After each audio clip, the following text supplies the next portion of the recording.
abolishing the opera's most famous aria, Visidarte, on the grounds that it held up the action too much. Surely a loss that would have been felt for generations to come if he had.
While Puccini was in rehearsal for Tosca in Turin, a young woman entered his life and would create havoc for the next 3 years. We know nothing of her background except that she was a law student and that her name was Corina. At first they met in secret, since Elvira had also accompanied him to Turin, but subsequent trips to Milan and elsewhere meant that the affair did not remain a secret for long. Elvira found out, and well, we can imagine what happened. Through all this, Puccini professed his innocence and begged Elvira to be less of a policeman, but this affair meant that operatic plans were at a standstill.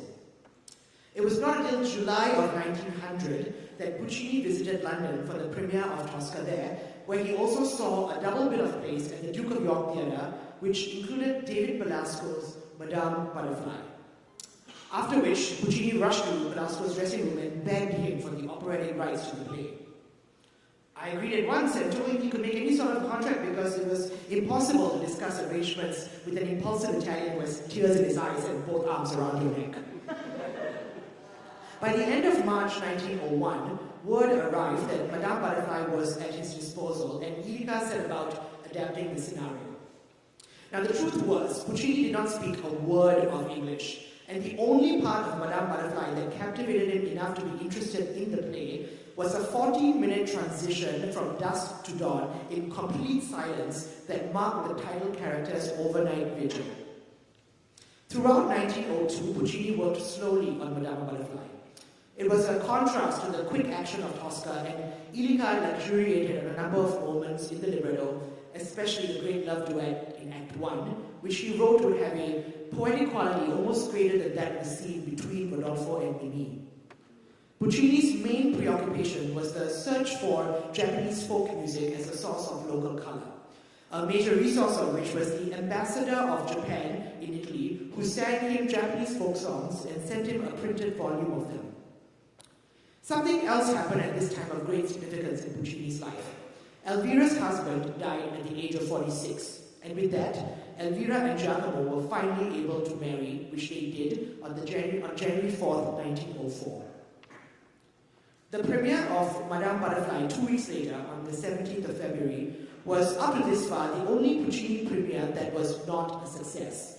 The audience was particularly riled up, and there were whistles and boos after the final curtain call.